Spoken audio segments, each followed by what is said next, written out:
Selamat siang Insan Madani dimanapun Anda berada.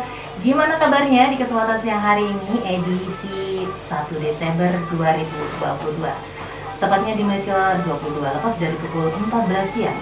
Kebersamaan Valeria di sini, senang sekali bisa membersamai Insan Muda Madani, di mana pada hari ini seperti biasa setiap hari Kamis ya kita ada bincang sehat bersama Rumah Sakit Aisyah Bojonegoro. Dan cuaca untuk Bojonegoro dan sekitarnya hari ini sangat cerah. Jadi kalaupun siang hari ini Insan Madani lagi beraktivitas di luar sana, Valeria harapkan semuanya dalam keadaan sehat dan selalu berbahagia bersama keluarga.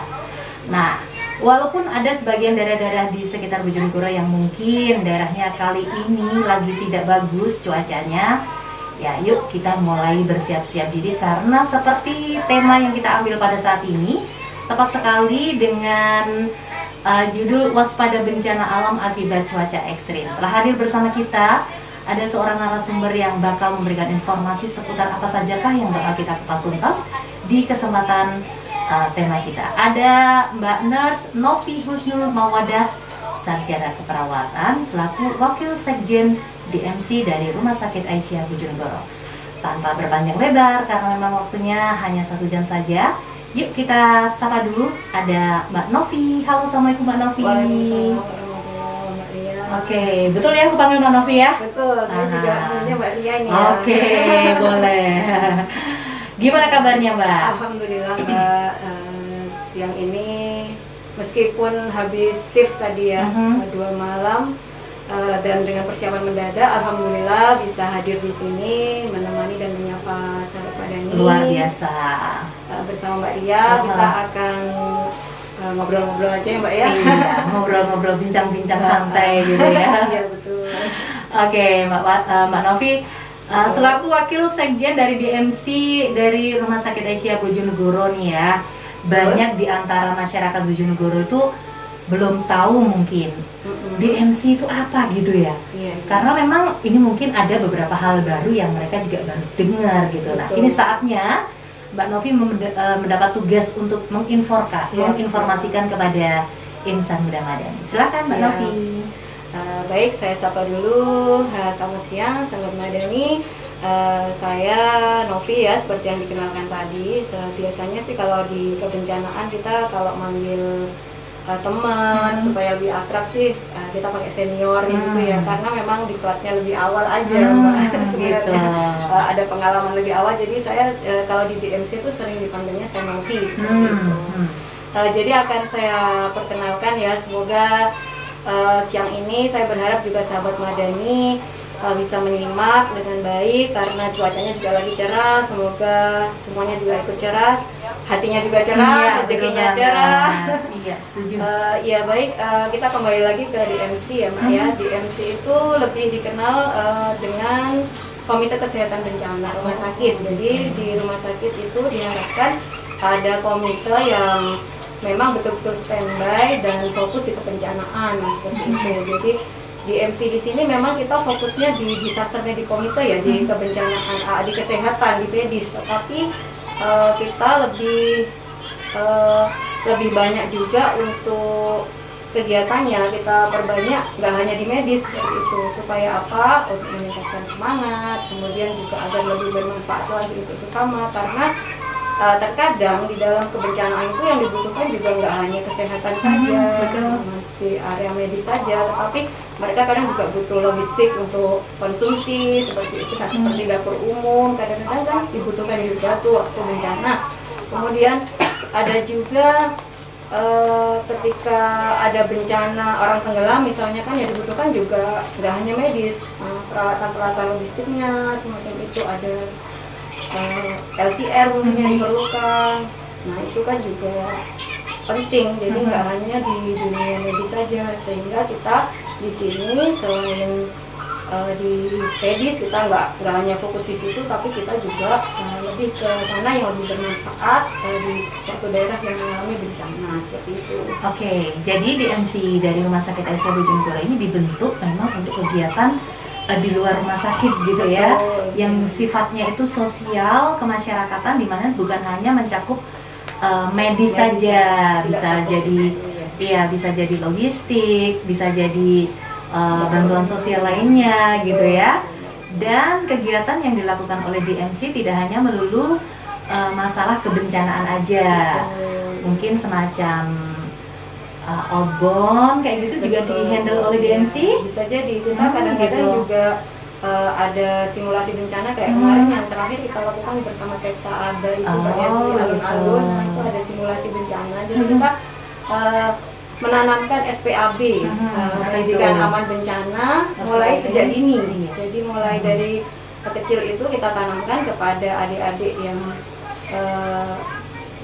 tentang pendidikan aman bencana, bagaimana ketika terjadi bencana, bagaimana ketika mereka sedang menghadapi bencana alam, nah semacam itu. Wow, asik banget itu ya. Betul, pastinya ya. Dan ramai sekali karena pesertanya dari adik-adik TK kan, jadi lucu mereka ketika memerankan ketika menjadi korban, ada yang menolong, nah seperti itu. Oke, bisa dibayangkan Mbak. Iya. Kita berkolaborasi dengan orang tua mereka, jadi ya asik sekali kalau bisa mengikuti. Kita juga ada channel YouTube-nya ya, silahkan nanti untuk like and subscribe channel kami di MC. Nanti selalu ada kegiatan-kegiatan kami, jadi bisa dilihat di situ, dipantau di situ. Oke. Nah, berkenaan dengan cuaca yang terjadi di Indonesia, khususnya di Bojonegoro ini kan hampir menyeluruh di wilayah Indonesia itu kan cuacanya ekstrim gitu ya.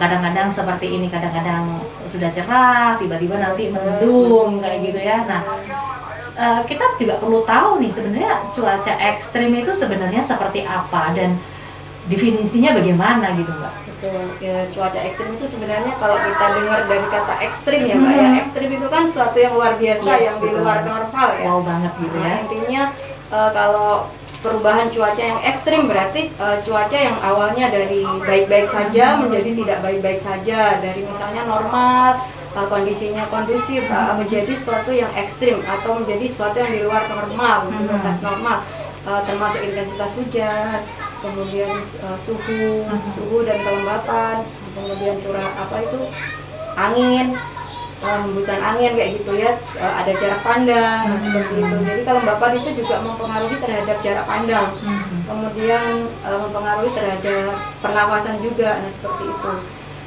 Jadi cuaca ekstrim di sini bisa lebih dikatakan kalau seandainya kondisi ketika terjadi anomali pada cuaca yang mana di situ ada ukuran-ukurannya. Kalau misalnya batas normalnya misalnya hujannya berapa ratus milimeter per 24 jam, nah itu kalau misalnya abnormal bisa lebih dari 150 mm per 24 jam. Kemudian untuk angin kencang, nanti ukurannya bisa knot Mbak ya, lebih dari 20 knot kecepatannya, nah seperti itu. Kemudian untuk suhu udara kan kalau di kita rata-rata sekitar 37-36 itu sudah normal ya, tapi ini kalau misalnya ekstrim bisa kurang dari itu dan bisa melebihi dari itu. Oke, jadi ekstrim itu memang dari yang biasa menjadi yang luar biasa. Betul.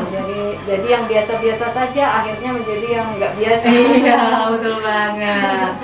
Oke, mensikapi daerah-daerah yang sekarang rawan banjir, rawan bencana alam gitu ya. Tentu saja kita juga harus waspada gitu ya.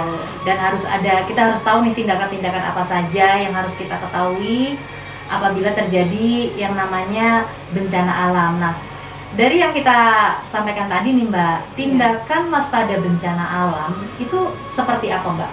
Ya seperti yang kita bahas tadi ya Mbak, ada beberapa namanya SPAB, Satuan Pendidikan Aman Bencana, seperti itu. Jadi tindakan kewaspadaan ini adalah merupakan kesiapsiagaan baik individu, keluarga maupun masyarakat terhadap apabila nanti terjadi suatu bencana alam, mereka atau individu baik keluarga masyarakat jadi lebih siap, lebih tahu apa tindakan yang harus dilakukan. Seperti di desa-desa sekarang dan di sekolah-sekolahan itu Mbak sekarang sudah digalakkan sekali ya tentang Satuan Pendidikan Aman Bencana ini. Kalau di desa-desa itu biasanya nanti ada namanya EWS atau Early Warning System. Jadi ketika di situ digalakkan EWS-nya itu, maka di situ akan ditentukan juga nanti jalur evakuasinya di sebelah mana, arahnya kemana, seperti itu. Ada kemudian titik kumpul, nah seperti itu. Itu nggak hanya di daerah-daerah rawan bencana ya, seharusnya juga di sekolahan, di fasilitas umum ya, instansi-instansi yang seperti rumah sakit, nah semacam itu juga harus memiliki pendidikan terhadap aman bencana. Bagaimana kalau seandainya terjadi bencana, apa yang harus dilakukan, bagaimana sih sikap kita supaya menghindari kerugian baik moral, material maupun spiritual yang lebih parah, tidak sesuai yang kita harapkan seperti itu. Seandainya kita lebih waspada, lebih siaga ketika terjadi suatu wabah atau terjadi suatu bencana, kita akan lebih safe, lebih kerugian yang ditimbulkan juga tidak separah yang kita lihat saat ini gitu. Jadi bisa dihindari gitu. Oke, dan DMC melakukan pelatihan-pelatihan dan sosialisasi tentang ini gitu ya. Betul, kita kadang-kadang ke sekolah-sekolah, kita juga ke Setikes juga, kemudian selain di SMK, SMA, kemudian dari tingkat SD, kemudian yang terakhir tuh di TK ya, sampai tingkat TK, kita memberikan pengetahuan tentang pendidikan aman bencana ini. Harapannya juga supaya masyarakat lebih dini tahu, lebih waspada, bagaimana sih caranya supaya kita ini selamat, supaya kita ini bisa menghadapi bencana itu dengan lebih baik lagi, jadi nggak sampai berdampak yang parah seperti itu. Ya, karena memang ilmu tentang bencana alam itu tidak serta-merta bisa kita dapatkan di sekolah tingkat mana gitu ya. Betul, dan itu harus semua masyarakat, entah itu mulai dari lahir ya sampai tua tuh sebenarnya tindakan-tindakan ini harus tahu ya mereka ya. Betul. Karena memang itu tadi bencana itu bisa terjadi kapan saja, di mana saja, dan akibatnya oleh siapa saja gitu. Sehingga ketika seorang sarjana mendapati berkendara dalam keadaan hujan petir, nggak tahu ilmunya juga berbahaya gitu ya. Jadi siapapun nggak menutup kemungkinan orang yang berpendidikan tinggi pun belum tentu mengetahui tentang aman bencana. Jadi makanya pentingnya pendidikan aman bencana kepada masyarakat, kepada anak-anak yang masih usia dini. Nah itu pentingnya di situ untuk mencegah supaya akibat bencana yang timbul itu tidak separah yang kita bayangkan seperti itu.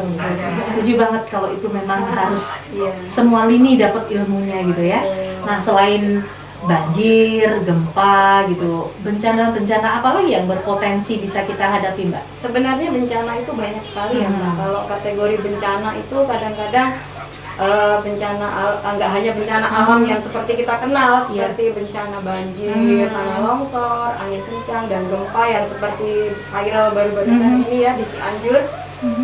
Mereka juga masih dalam tahap mitigasi bencana saat ini, jadi belum pemulihan karena masih ada gempa-gempa susulan ya. Jadi bencana itu banyak sekali, nggak hanya bencana alam, ada namanya bencana non alam. Nah, bencana non alam itu juga macamnya banyak sekali ya Mbak ya.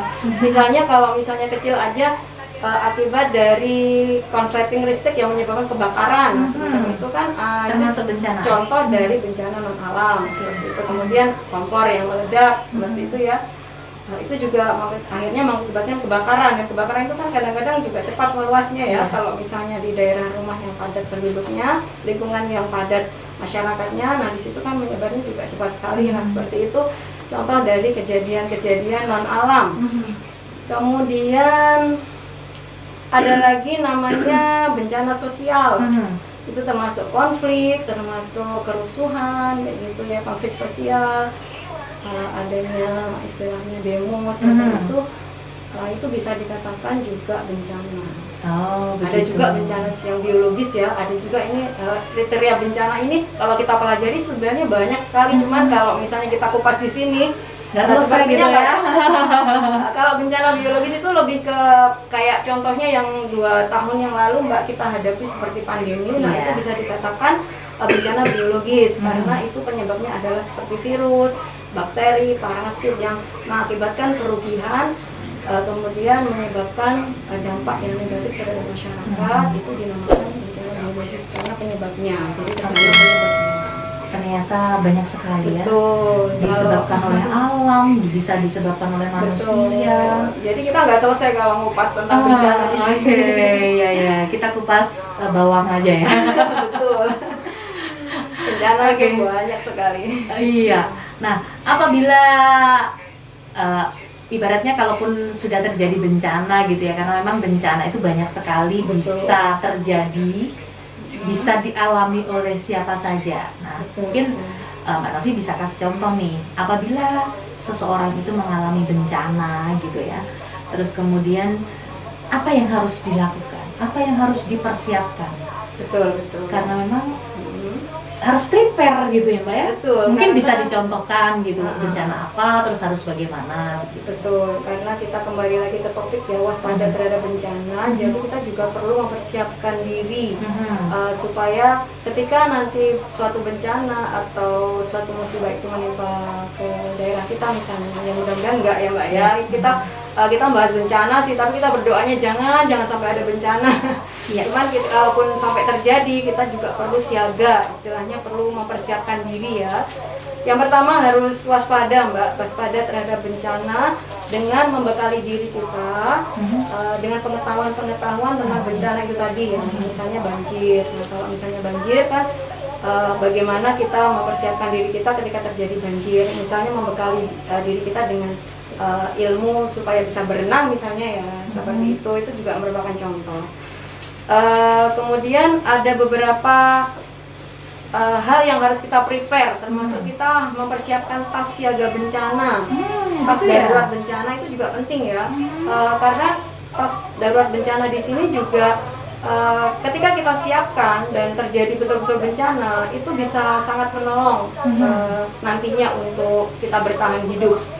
Dan untuk tas siaga bencana di sini isinya ya antara lain biasanya berisi dokumen-dokumen penting, kemudian ada bahan makanan, pakaian, kemudian ada juga power bank ya, atau alat-alat komunikasi atau obat-obatan yang diperlukan mungkin. Nah terus kemudian bahan makanannya terutama yang bisa bertahan lama ya, dan itu juga harus dikontrol secara berkala, karena kalau misalnya kita sudah betul-betul menyiapkan tas siaga bencana atau darurat bencana ini, kemudian nggak pernah kita kontrol, kita nggak tahu kadaluarsa makanannya, kalaupun kita isi makanan, jadi itu juga malah nanti akan menimbulkan bencana sendiri gitu ya.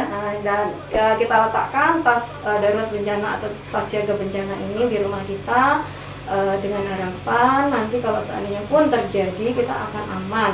Toh kalau misalnya di situ dokumen-dokumennya kita simpan di situ tuh juga akan aman juga sewaktu kita membutuhkan, walaupun nggak ada bencana akan terfokus di tas tersebut, jadi kita mudah mencarinya juga. Dan setelah terjadi bencana nantinya tas itu juga akan bermanfaat, seandainya ada obat-obatan, makanan, mungkin kita saat itu nggak memerlukan itu tapi bisa bermanfaat juga untuk orang lain gitu ya. Kemudian kalau untuk kesiapsiagaan lingkungan, biasanya kalau misalnya rumah ya, kalau daerah kita misalnya memang biasanya terjadi banjir, seringnya banjir ya yang dialami. Kalau masyarakat Bojonegoro ini tentunya banjir dan nggak lain dari itu, banjir sudah langganan. Tentunya sebagai seorang yang waspada bencana itu juga akan mempersiapkan konstruksi bangunan rumah mungkin yang lebih tinggi dari dataran yang seharusnya di desanya itu ya, konstruksi bangunannya aman banjir. Nah seperti itu, walaupun nanti misalnya kok rumahnya sudah jadi ternyata lebih rendah dari misalnya saluran air ataupun sungai yang ada di daerahnya, itu kan bisa diwaspadai juga dengan misalnya membangun pagar yang kokoh untuk supaya agar air suatu saat ada banjir kan tidak sampai masuk ke pekarangan rumahnya, seperti itu. Jadi itu juga merupakan kewaspadaan ya Mbak ya, mempersiapkan konstruksi bangunan rumah. Kalau di Jepang itu malah lebih canggih lagi. Jadi bangunan rumahnya karena bencananya di sana gempa ya Mbak ya. Jadi bangunan konstruksi rumahnya itu sudah tahan gempa. Iya. Jadi aman untuk itu. Cuman ya harus kita ini juga, kalau seandainya kita konstruksi bangunannya lebih tinggi tapi tidak memperhatikan sanitasi sekitarnya, itu sama juga akan merugikan ya. Akan merugikan airnya juga. Air nggak bisa ngalir ke tempat yang semestinya, akhirnya kita aman tetapi tetangga-tetangga kita lingkungannya yang nggak aman. Nah itu juga nggak boleh tindakan seperti itu seharusnya. Oke, jadi yang harus dipersiapkan diantaranya adalah mempunyai tas siaga bencana. Ini aku belum punya, Mbak. Oh, itu harus punya, ternyata disiapkan dari sekarang, Mbak. Iya, itu ternyata ya. Dari sini soalnya untuk dokumen, untuk hal-hal yang urgent seperti itu ya, kita masih belum packing. Jadi ternyata ini penting gitu ya. Ternyata memang saya amati itu masyarakat kurang ya termasuk kurang pengetahuannya terhadap bencana itu tadi, kemudian nggak prepare. Kalaupun sewaktu-waktu bencana mengintai kita ya Mbak ya, kan kita nggak tahu ya, buktinya kalau misalnya terjadi bencana, masyarakat juga nggak ada persiapan apapun. Nah, seperti itu. Itu kan menunjukkan bahwasannya literasi atau pengetahuan tentang bencana masyarakat itu masih sangat kurang. Jadi termasuk tas siaga bencana atau darurat bencana itu ya harus disiapkan betul-betul. Nanti mulai sekarang deh. Iya, ini sudah mulai nih. Ini sudah mulai nih. Mbak Ria harus mulai mempersiapkan tas khusus ya, dan mana isinya seperti yang saya sebutkan tadi untuk siap-siap ya. Mudah-mudahan sih nggak ada rencana ya Mbak. Saja, ya. Karena memang segala sesuatu yang kita harapkan belum tentu juga itu yang kita dapatkan. Tetapi kalaupun sudah kita persiapkan tidak ada salahnya. Gitu ya. Sedia payung sebelum hujan kan nggak harus hujan, tapi kalau kita sudah punya payung setidaknya hati kita kan merasa aman. Iya, tenang gitu ya. Iya, Tas siaga bencana ini mulai berpikir nih ya, karena memang selama ini alhamdulillah ya udah daerahnya di Bojonegoro ini memang rawan banjir, tapi karena memang rumah semoga saja tidak terkena banjir juga gitu ya, sehingga tas siaga bencana ini belum disiapkan gitu. Tapi setidaknya karena sekarang sahabat Madani juga sudah tahu ya Mbak, informasi apa yang perlu disiapkan sebelum terjadi bencana, termasuk pengetahuan tentang bencana, termasuk tas siaga bencana itu tadi atau tas darurat bencana, apapun namanya itu, yang penting tasnya itu berisi yang saya sebutkan tadi seperti dokumen-dokumen penting, bahan-bahan makanan, alat-alat komunikasi bila ada, pakaian, power bank, obat-obatan. Nah seperti itu perlu disiapkan khusus, karena meskipun nggak terjadi bencana, tas itu juga ada manfaatnya insya Allah. Misalnya kita butuh dokumen tadi ya seperti saya sebutkan, kita juga akan terfokus ke situ. Kemudian butuh obat, kita juga akan terfokus ke situ. Jadi nggak masing-masing. Kalau nanti seandainya benar-benar ada bencana yang tidak kita harapkan, kita juga akan lebih fokus, lebih sigap lagi. Kalau misalnya tempatnya berbeda-beda, nggak dalam satu tempat, itu kan kita juga prepare-nya akan lebih ribet kan. Nah kalau misalnya sudah ada di dalam satu tempat, terfokus, nah kita juga sudah panik menghadapi bencana, kita pasti nggak kepikiran kan. Nah itu ada satu benda yang kita fokuskan untuk kita amankan, nah seperti itu. Itu harus mulai disiapkan. Iya. Ternyata ya kalau literasi itu memang penting. Betul. Ya begini ini akhirnya ya.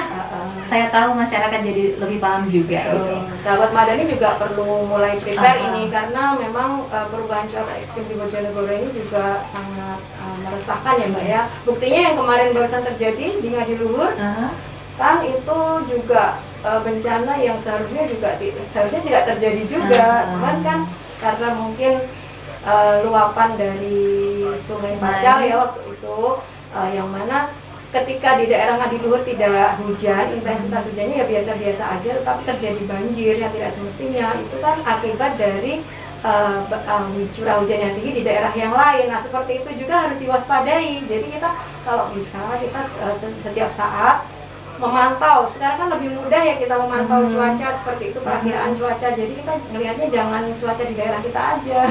Di negara sebelah juga ya. Daerah sebelah, misalnya daerah orang lain yang mungkin akan berhubungan dengan desa kita atau daerah kita. Nah seperti itu juga penting. Akhirnya kalau misalnya terjadi seperti kemarin, itu juga tidak akan membahayakan. Bahkan saya dengarnya kemarin itu sampai menelan korban. Oh begitu ya. Karena memang ya dikiranya namanya banjir biasa, kemudian dikiranya juga tidak ada banjir susulan, ternyata karena curah hujan intensitasnya tinggi itu ya, akhirnya ada banjir susulan sampai 2 hari bahkan. Terus kemudian ada keluarga menelan korban ya, waktu itu anak-anak dibiarkan bermain di arus. Pada saat itu informasinya sih si anak mengejar mainan yang hanyut, seperti itu karena namanya anak-anak ya mungkin kurang waspada juga, orang tuanya juga dikiranya ini arusnya mungkin kecil, nah seperti itu akhirnya hanyutlah si anak. Nah itu suatu kejadian yang tidak kita harapkan ya. Semoga sahabat Madani semua juga bisa lebih waspada, tidak meremehkan bencana, nah seperti itu, karena kejadian-kejadian yang tidak kita harapkan saat bencana itu bisa sangat kita hindari gitu. Iya. Kalau sudah seperti itu kan sangat merugikan ya, Iya. akhirnya akan menimbulkan duka juga seperti itu. Padahal kita menyangkanya nggak akan seperti itu gitu. Ya, tidak menyangka seperti itu, akhirnya terjadi seperti itu Nah, gitu ya. dan semoga yang sedang dalam musibah saat itu juga diberikan kesabaran ya Mbak ya. Iya, karena memang mendapatkan bencana itu bisa berdobel-dobel akhirnya ya. Iya, Sudah bencana di lingkungan, apalagi terjadi pada diri sendiri dan keluarga, itu akan menjadi lebih wow lagi nikmatnya gitu itulah ya. dampaknya kalau kita kurang waspada. Betul, Makanya Mbak. kewaspadaan itu penting ya seperti itu. Iya. Ada bencana yang lebih lanjut. Oke. Ya, jadi yang harus dipersiapkan sebelum terjadinya bencana, tadi yang seperti disampaikan oleh Mbak Novi, menyediakan tas siaga bencana. Isinya tadi sudah disampaikan apa saja, kemudian mempersiapkan lingkungan sekitar ya. Betul. Ya, harus prepare mulai dari sekarang karena dengan cuaca ekstrim seperti ini kita tidak tahu apa yang akan tiba-tiba terjadi gitu ya. Iya. Oke, Mbak Novi, Insan Muda Madani dimanapun Anda berada, kita akan break dulu untuk mendengarkan azan asar daerah Bojonegoro dan sekitarnya. Keep stay tune terus bersama Valeria sampai nanti ya. Oh, iya, sobat. Selamat menjalankan ibadah sholat asar bagi Anda yang menjalankannya. Semoga amalan ibadah kita diterima oleh Allah Subhanahu wa Ta'ala. Kembali lagi bersama Valeria di Bincang Sehat. Talk show bersama Rumah Sakit Aisyah Bojonegoro edisi hari ini Kamis 1 Desember 2022. Insan Muda Madani, terima kasih Anda masih setia bersama kita dan juga masih bersama Mbak Novi Iya. selaku sekjen dari DMC Rumah Sakit Aisyah Bojonegoro yang sudah memberikan wawasan banyak sekali kepada kita tentang waspada bencana alam akibat cuaca ekstrim. Nah, tadi kita kembali lagi nih ya Mbak Novi ya dengan bincang-bincang kita karena memang masih ada topik-topik yang harus kita kupas tuntas di kesempatan sore hari ini. Nah, tadi udah dijelasin nih prepare apa saja yang harus kita persiapkan ketika sebelum terjadi bencana. Nah, yang saat ini yang ingin Valeria tanyakan adalah apa yang harus kita lakukan apabila bencana itu tengah kita hadapin gitu. Betul. Banyak ya Mbak ya, ketika kita sudah prepare kemudian tiba-tiba betul-betul terjadi bencana gitu ya. Sahabat Madani juga perlu tahu ini, ketika sudah kita alami suatu bencana yang tidak kita harapkan, yang pertama yang harus kita lakukan adalah untuk menjaga diri supaya tidak menjadi panik. Nah, otomatis kalau panik itu memang sudah refleks ya, nggak bisa kita hindari ya. Kan kita ketika mendengar suatu bencana atau misalnya gemuruh, nah semacam itu, ataupun misalnya kalau gempa itu kan goncangan ya, kita untuk mencegah diri supaya tidak panik itu memang agak sulit. Tetapi kita sebagai orang yang sudah berusaha membekali diri terhadap bencana tadi, kita sudah mulai memiliki pengetahuan. Nah, kita usahakan supaya yang satu tidak panik itu tadi ya. Kemudian yang selanjutnya selain setelah kita tidak panik, kita bisa lebih tenang walaupun memang susah sekali ya. Saya sendiri membayangkan kalau gitu ya? seandainya ketika kita respon ke suatu daerah yang sedang terjadi bencana, kita tuh nggak bisa bayangin betapa paniknya mereka ketika terjadi bencana. Itu memang sulit sekali dihindari. Namun dengan adanya pengetahuan yang sudah kita bahas di depan tadi, nah, insya Allah nanti masyarakat Madani pun ketika terjadi bencana juga akan lebih slow lagi, lebih nggak panik, nah seperti itu. Dan juga selanjutnya selain tidak menjadi panik, itu juga kita harus aman diri. Aman diri itu sangat penting karena dengan membekali ilmu pengetahuan terhadap bencana, otomatis kita juga akan lebih tahu tindakan apa yang harus kita lakukan. Kita harus safe, karena apa? Kalau kita tidak safe diri kita sendiri, bagaimana mungkin kita bisa menyelamatkan orang lain, membantu orang lain seperti itu. Kita harus aman diri dulu, karena tindakan aman diri di sini sangat penting untuk kepentingan diri kita dan orang lain.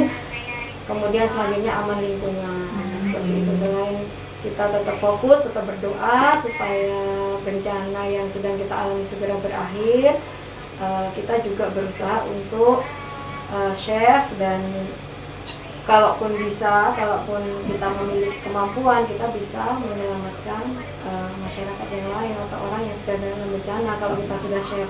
Itu sama dengan prinsip ketika kita menolong korban, menolong korban atau menolong pasien di rumah sakit ya Mbak ya, baik itu perawat, dokter maupun petugas kesehatan yang lain. Itu juga yang pertama wajib kita lakukan yaitu adalah satu, tidak panik, kemudian aman diri, aman lingkungan, dan tentunya tetap fokus berdoa kepada sesuai dengan kepercayaan ya tentunya. Kalau kita bicara tentang masyarakat sesuai dengan kepercayaan masing-masing, tetap fokus banyak berdoa supaya apa yang dilalui atau bencana yang sedang dialami segera berakhir. Nah, itu pentingnya aman diri. Oke. Karena memang saat terjadi bencana ya itu tadi panik itu Susah, tidak bisa tidak semudah mengucapkan. Betul, tidak. Saya sendiri kalau melihat di daerah bencana kan kita juga di Indonesia itu kan kadang-kadang respon ke daerah-daerah bencana ya, kita bayangin ketika kerusakan yang diakibatkan bencana sebegitu parah, saya membayangkan seberapa paniknya orang-orang ketika bencana itu melanda. Nah seperti itu, bagaimana cara mengamankan dirinya seperti itu. Jadi ketika kita melihat dampak yang ditimbulkan dari bencana itu, kita membayangkannya tuh ketika terjadinya tuh sepanik apa masyarakat di sekitar situ, kemudian seheboh apa sih masyarakat sekitar sini kok dampak yang ditimbulkan sebegini parahnya kayak gitu. Jadi itu yang penting, jangan menghindari panik, kemudian aman diri. Kalau misalnya aman diri itu misalnya kalau terjadi banjir ya Mbak, misalnya kita kalau sudah mencari diri kita dengan ilmu misalnya bisa berenang ataupun kita memiliki lokasi-lokasi yang bisa kita jangkau ke tempat yang kolong meja itu yang mempunyai struktur kokoh istilahnya ya. Kemudian kita juga harus berada di sudut-sudut ruangan supaya apa? Ketika ada reruntuhan yang jatuh itu bisa langsung menimpai kita. Nah seperti itu. Kalau berlindung di kolong-kolong meja, di kolong-kolong tempat tidur, di kursi atau apapun, itu juga akan menghindari kita dari tertimpa reruntuhan. Itu pun kalau sedang gempa. Kalau sedang banjir, tentunya kita juga harus menuju ke tempat-tempat yang tinggi, yang tidak ada airnya. Nah seperti itu salah satu cara untuk aman diri dari bencana. Gitu. Oke, manfaat sekali. Kenapa suara saya jadi berubah? Iya, kayaknya ini Mbak Valeria tadi tuh apa kurang minum mungkin Mbak Valeria. Jangan-jangan. Oke. Kita akan break sebentar. Betul. Ya. Sebelum itu kita break dulu Insan Madani. Kita akan kembali setelah yang satu ini. Oke, kembali lagi bersama Valeria, bincang sehat bersama Rumah Sakit Aisyah Bojonegoro. Wow, ini nih rezeki hari ini gitu ya. Tanpa diduga-duga. Memang ada ya Mbak di dalam kehidupan kita suatu kondisi yang tidak diduga-duga. Nah seperti itulah perlu kewaspadaan yang kita bicarakan hari ini sih. Oke. Kita lanjutkan. Nah, Insan Muda Madani, kalaupun kita sudah mendapatkan sebuah bencana tengah kita hadapi, tentu saja persiapan sudah bisa kita lakukan. Apa saja tindakan yang kita persiapkan saat mendapatkan bencana. Nah, tentu saja kita juga harus tahu nih, apa yang harus kita lakukan setelah terjadi bencana, Mbak? Bisa dijelaskan itu kepada Insan Muda Madani, Mbak? Silakan. Betul. Yang pertama tadi kan kita sudah membahas saat terjadi bencana ya. Di situ ada peran individu, ada peran masyarakat. Beberapa peran masyarakatnya, terutama masyarakat di area bencana itu harus memberikan informasi yang akurat ya terkait bencana yang terjadi. Jadi diinformasikan kepada instansi-instansi yang memang bertanggung jawab terhadap kebencanaan tersebut. Jadi memberikan informasi yang akurat, jangan hanya hoax aja. Kadang-kadang kan nggak ngerti kejadian sebenarnya, nggak tahu kronologis kejadian, tiba-tiba saja memberikan informasi yang tidak akurat. Nah ini juga akan mengakibatkan miskomunikasi, mispersepsi, dan akhirnya salah tindakan juga nanti yang akan dilakukan dari instansi atau pihak terkait yang terkait pemulihan dan mitigasi bencananya, terkait SAR-nya, search and rescue-nya, jadi terkait evakuasi, tindakan saat bencananya, dan setelah bencananya juga akan salah kaprah karena informasi yang didapat juga tidak akurat, istilahnya seperti itu ya. Kemudian kalaupun saat bencana tadi kita harus evakuasi mandiri, nah setelah bencana kita bisa membantu untuk prepare mandiri. Jadi di saat sudah terjadi bencana kita bisa membersihkan lingkungan daerah kita sendiri, misalnya rumah kita pribadi minimal ya. Dan kemudian setelah selesai kita prepare lingkungan pribadi, baru kita biasanya masyarakat desa itu mengadakan kerja bakti, nah seperti itu ya Mbak ya, untuk pembersihan massal. Kemudian ada namanya kaji cepat dampak bencana. Jadi apa saja sih yang bisa dilakukan untuk pemulihan setelah terjadi bencana, dampak apa saja yang sudah terjadi ketika bencana, kerugiannya apa saja. Nah di situ bisa di inventarisir pada saat setelah kejadian bencana.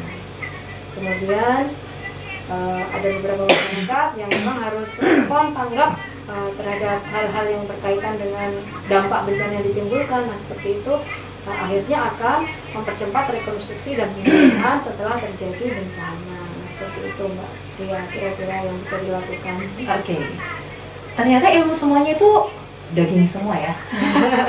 Manfaat banget karena memang edukasi tentang bencana alam itu penting banget. Betul. Dan ini wajib dimiliki oleh setiap manusia karena bisa mengincar siapa saja. Betul, karena terkadang informasi-informasi seperti ini juga dianggap sepele ya Mbak ya. Dianggap oleh masyarakat itu kayaknya kok kenapa sih kita harus membekali diri dengan pengetahuan tentang bencana? Oh, apakah kita ini kan negara aman istilahnya gitu. Padahal kalau kita tahu ilmunya, negara Indonesia itu negara yang paling tidak aman terhadap bencana ini, karena yang pertama kita berada di 3 lempeng bumi itu ya Mbak ya, itu kan potensi sekali terjadi bencana pada saat lempeng yang terpengaruh atmosfer itu mengalami pergesekan atau menjauh, mungkin ya ada pergerakan lah istilahnya dari lempeng Indo-Asia dan Eurasia, kemudian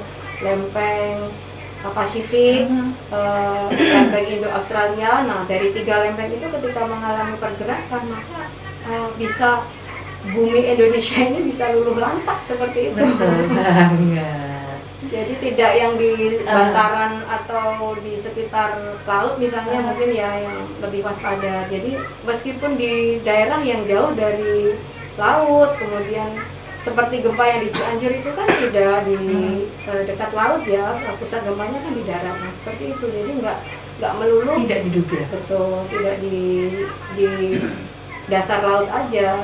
Jadi gempa itu bisa terjadi di daratan juga. Nah, seperti itu. Oke. Ya Mbak Novi, ternyata bincang sehat kita bersama Rumah Sakit Aisyah Bojonegoro dengan tema yang sangat menarik sesuai dengan kondisi alam yang terjadi di Indonesia ini sangat cocok gitu ya. Dan kalau kita bahas tentang bencana memang tidak ada habisnya.